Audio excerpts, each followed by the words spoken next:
ATV and side-by-side industries, Kawasaki has carved out a respectable fan base who cite durability, reliability, and quality as the basis for their support. The Teryx has long been a highly praised sport utility option by not just Kawasaki loyalists, but the media as well, and the Teryx 4 is one of only 2 4-seat side-by-sides that has a short enough wheelbase to play right alongside any 2-seater in any situation. But if we're all going to be honest here, Kawasaki hasn't exactly been a leader in terms of innovation for both ATVs or side-by-sides. Much of their lineup has received only minor updates and changes in the past 10 years.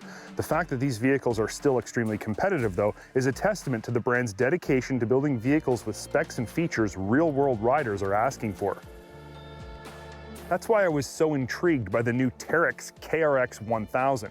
Kawasaki doesn't make mistakes when they release a new model. If history has proven anything, it's that they almost always get it right the first time. So, when we finally managed to get our hands on a 2020 KRX, it already had a lot of expectations to live up to. I'm sure, like me, you're dying to know how it did when the rubber actually hit the trail. Before we go any further, I do want to point out that this KRX has got a ton of Kawasaki accessories already installed on it. And while they do fit great, look cool, and work good, they are not included with the vehicle when you buy it new. Now, the next step of this is to talk about what the KRX is. And I'm not going to go into great detail here because this vehicle has been on the market for over a year, so most of you already know the nitty-gritty details. A 999cc 8-valve parallel twin offers an unofficial 112 horsepower that spins a high-low gearbox through a centrifugal clutch to a CVT transmission. Double A-arms deliver 18.5 inches of travel up front, and a 4-link trailing arm setup delivers 21 inches of travel out back. All 4 corners are damped by a set of Fox 2.5 Podium LSC piggybacks with 24 clicks of compression damping adjustability. A long 99-inch wheelbase separates a full set of 8-ply 31-inch Maxxis Carnivores mounted on 15-inch aluminum real beadlock wheels. Now, all of this is an impressive spec list to say the least, and it really highlights how serious Kawasaki was when they decided to enter the pure sport marketplace. Visually, I think the KRX looks ultra tough. Something that jumped out at me at first, though, when I saw it in person was how far forward the driver and passenger appear to sit in the chassis compared to other sport side-by-sides in this class. It also looks big. Now, its 99-inch wheelbase that's longer than anything else in its class is part of it, but it's not all of it. With a wet weight of 1,900 pounds, this vehicle is big. It weighs 350 pounds more than a Honda 1000 Talon R. Once inside, the Teryx KRX 1000 offers evidence of Kawasaki's attention to detail everywhere. The seats are comfortable and supportive, the steering wheel is easy to get to and in a comfortable position. The gauge pod is attached to the steering column, so it's always easy to read, the doors are solid, and they're nicely finished. It's these seemingly little details that make a world of difference before you even start the engine. Let's be honest, you're like me, you're more interested in what happens after you start the engine.